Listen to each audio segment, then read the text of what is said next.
Vikarabad collector తో పాటు sub collector కూడా అధికారిపై హత్యా ప్రయత్నాన్ని ఖండిస్తున్నాం. లగచర్లలో రైతుల ముసుగులో బీఆర్ఎస్ విధ్వంసానికి తెగపడింది.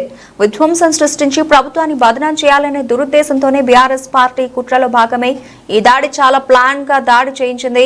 బీఆర్ఎస్ హయాంలో చాలా చోట్ల భూసేకరణ జరిగింది. రైతులు శాంతియుత పద్ధతిలో నిరసన తెలిపారు. ఎక్కడా ఇలాంటి ఘటనలు చోటు చేసుకోలేదు. పార్టీ కూడా ఇలాంటి సంఘటనలను ప్రేరేపించలేదు. రైతులకు అభ్యంతరాలు ఉంటే శాంతియుతంగా నిరసన తెలుపుతారు. కానీ లగచర్లలో కర్రలు రాళ్లతో బీఆర్ఎస్ గుండాలతో అధికారుల మీద దాడులు చేయించారు. తిరిగి సిగ్గు లేకుండా తిరగబడ్డ తెలంగాణ అని ట్విట్టర్లో కేటీఆర్, హరీష్ లు పోస్టులు పెడుతున్నారు. అధికారుల మీద దాడులు చేయడమే తిరుగుబాట? అట్లా అయితే మీ హయాంలో అబ్దుల్లాపూర్ మెట్ మహిళా ఎంఆర్ఓను దహనం చేసి చంపారు. దానికి కూడా తిరుగుబాటే అంటారా మీరు? అధికారం పోయాక అరాచక శక్తులుగా మారుతున్నారు బీఆర్ఎస్. పవర్ పోయిందన్న కోపాన్ని అధికారుల మీద చూపుతున్నారు. సహించే ప్రసక్తే లేదు. లక్షల మంది ఉద్యోగులు తిరగబడితే మీ జాడ కూడా ఉండదు. తెలంగాణలో భూసేకరణ కొత్త కాదు. మీ హయాంలో 1000 ఎకరాల భూముల్ని సేకరించారు. భూసేకరణ మీద మీ వైఖరేంటి? పరిశ్రమలు రావద్దా? ఉపాధి దొరకద్దా? మల్లన్న సాగర్ ఫార్మాసిటీ పరిశ్రమల పేరుతో రైతులను ప్రజలు నిర్బంధించి ప్రజాభిప్రాయ సేకరణను తూతూ మంత్రంగా చేశారు.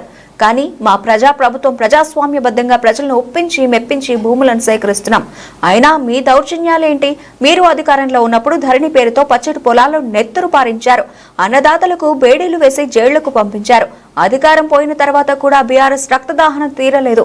రైతులను ఉసిగల్పి కలెక్టర్ ఉన్నతాధికారుల మీద దాడులు చేస్తున్నారు. ఈ దాడిలో ప్రముఖ పాత్ర వహించిన వ్యక్తి మాజీ ఎమ్మెల్యే పట్నం నరేందర్ రెడ్డితో 42 సార్లు మాట్లాడిండు అనే దాన్ని బట్టి ఈ దాడి రైతులు చేసింది కాదు అని, బీఆర్ఎస్ పార్టీ అసాంఘిక శక్తులతో కుట్ర పన్ని చేసిన దాడి అని తేటతెల్లం అయింది. రైతు సోదరులారా, బీఆర్ఎస్ తప్పుడు ప్రచారాలను నమ్మొద్దు. మనది రైతు ప్రభుత్వం. వ్యవసాయం, పారిశ్రామిక రంగం, ప్రజా ప్రభుత్వానికి 2 చక్రాలు.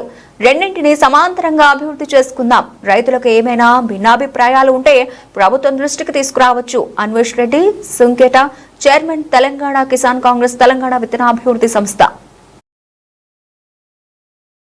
వికారాబాద్ జిల్లాలో కలెక్టర్, సబ్ కలెక్టర్ అధికారుల మీద జరిగినటువంటి దాడిని తెలంగాణ కిసాన్ కాంగ్రెస్ తీవ్రంగా ఖండిస్తా ఉన్నది. బీఆర్ఎస్ పార్టీ పక్కా ప్లాన్ గా తెలంగాణలో విధ్వంసాలు సృష్టించి లబ్ధి పొందినటువంటి ఒక ఆలోచనతోటి ప్రభుత్వాన్ని బదనాం చేయాలటువంటి ఒక ఆలోచనను ప్రేరేపిస్తున్న దాడిగా మేము చూస్తా ఉన్నాము. తెలంగాణలో గత 10 సంవత్సరాలు బీఆర్ఎస్ పార్టీ అధికారంలో ఉన్నప్పుడు అనేక ప్రాంతాలలో పరిశ్రమల పేరు మీద, ప్రాజెక్టుల పేరు మీద ల్యాండ్ అక్విజిషన్ చేసినప్పుడు శాంతియుతంగా జరగనిచ్చినా గానీ ఏనాడు కూడా కాంగ్రెస్ పార్టీ ఇలాంటి దాడులను ప్రేరేపించలేదు. శాంతియుతంగా అవకాశం ఇచ్చి అభిప్రాయాలు చెప్పించేటట్లు చేసినా గానీ ఏనాడు కూడా అధికారుల మీద దాడి చేసిన సందర్భం లేదు. ఇవాళ తిరగబడ్డ తెలంగాణ అని చెప్పేసి హరీష్ రావు, కేటీఆర్ ట్వీట్ చేస్తా ఉన్నారు. అంటే మీ భాషలో మరి అధికారుల మీద దాడి జరగడం తిరగబడ్డట్లా? మరి మీ హయాంలో అబ్దుల్లాపూర్ మెట్లో ఎంఆర్ఓని పెట్రోల్ పోసి కాల్చినప్పుడు మరి తిరుగుబాటనా? అట్లా అనవచ్చా? 10 సంవత్సరాలు అధికారంలో ఉన్నవారు ఒక అధికారుల మీద దాడిని మీరు ఎలా యాక్సెప్ట్ చేస్తారు? ఖండించాల్సింది పోయి ఏదైనా భిన్నాభిప్రాయాలు ఉండొచ్చు, రైతులా కావచ్చు, ఇంకెవరికన్నా ఏదైనా ఒక పరిశ్రమ తీసుకోవాలనుకున్నప్పుడు రకరకాల భిన్నాభిప్రాయాలు ఉంటాయి. దాన్ని సామరస్యంగా వాళ్ళ అభిప్రాయాలను చెప్పి సమస్యను పరిష్కరించుకునే అవకాశాలు ఉంటాయి. కానీ అట్లా కాకుండా మీరు తిరగబడ్డ తెలంగాణ చెప్పేసి దాన్ని ఎంకరేజ్ చేస్తూ అధికారుల మీద దాడిని మీరు సపోర్ట్ చేస్తున్నట్లుగా ఉంది. ఇది మంచి పద్ధతి కాదు. మీరు చేసినప్పుడు మల్లన్న సాగర్ లో ఏ రకంగా ప్రజాప్రయోగం చేశారు? అదే ఫార్మాసిటీలో ప్రజాప్రయోగం చేసినప్పుడు ఎక్కడ చేశారు? మీ హయాంలో తీసుకున్నటువంటి ల్యాండ్ అక్విజిషన్ సందర్భంలో మీరంతా కూడా పోలీసులను పెట్టి ప్రెషర్ చేసి రైతులకు బేడిలేసి కూడా సంఘటనలు ఉన్నాయి.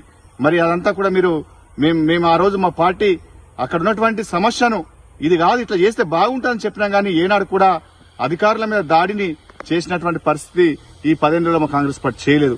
కానీ ఇవాళ మీరు అధికారం పోయిందన్నటువంటి దాహంతో, అధికారం పోయిందన్నటువంటి ఆవేదనలో ఇవాళ మీరు ఈ రకంగా దాడులు చేస్తున్నారు. ఈ దాడిని మేము తీవ్రంగా ఖండిస్తా ఉన్నాం. నిన్న జరిగినటువంటి దాడిలో ఏదైతే ఒక ప్రముఖ వ్యక్తి ఎవరైతే ఉన్నారో అతను మాజీ ఎమ్మెల్యే, అక్కడ మాజీ ఎమ్మెల్యే ఎవరైతే పట్నం నరేందర్ రెడ్డి నుండి అతనితో 42 సార్లు మాట్లాడినట్లుగా వార్తలు వస్తా ఉన్నాయి. అంటే మరి ఈ 42 సార్లు ఒకటి రోజులో మాట్లాడిండంటే దీని వెనుకైనా కుట్ర ఉన్నట్లే కదా. ఇది రైతాంగం అంతా కూడా ఒకసారి ఆలోచన చేయండి. పరిశ్రమలు, వ్యవసాయం అన్నది కలిపి 2 కళ్ళగా తెలంగాణలో అభివృద్ధి చెందాలంటే రెండు ఉండాలి. కానీ ఇవాళ కొందరు రెచ్చగొట్టి కావాల్సి ప్రభుత్వం బదనం చేయాలనేటువంటి ఒక ఆలోచనతో ఈ రకమైనటువంటి ప్రేరేపిస్తున్నారు. దీనివల్ల తెలంగాణ అభివృద్ధి కుంటుపడుతుంది, రైతాంగం నష్టపోతారు. ఇది తెలంగాణకు మంచిది కాదనే విషయాన్ని రైతులంతా గ్రహించాలి. టీఆర్ఎస్ పార్టీ గత 10 సంవత్సరాల్లో అనేక రకమైన దాడులు చేసింది, రైతులకు బేడీలు వేసింది, రైతులను ఇసుక లారీలు ఇచ్చి తొక్కించినటువంటి సందర్భాలు ఉన్నాయి, జైల్లో పెట్టినటువంటి సందర్భాలు ఉన్నాయి, రోడ్డు మీదకి రానియలేనటువంటి పరిస్థితులు ఆ రోజు ఉన్నాయి. కానీ ఇవాళ మేము శాంతియుతంగా యువతతోటి ప్రజలతోటి అక్కడ ఉన్నటువంటి పరిస్థితులు మాట్లాడి వాళ్ళు నొప్పించి కావాల్సినటువంటి భూములు పారిశ్రామిక తీసుకునే ప్రయత్నం చేస్తా ఉన్నది. అందులో భాగమే నిన్న పోలీసులు లేకుండా కూడా గ్రామానికి వెళ్ళినటువంటి సందర్భం. కానీ మీరు 10 ఏళ్లలో ఏనాడు కూడా ఎక్కడికైనా పోవాలంటే పోలీసు బలగాలు లేని మీరు వెళ్ళలేరు.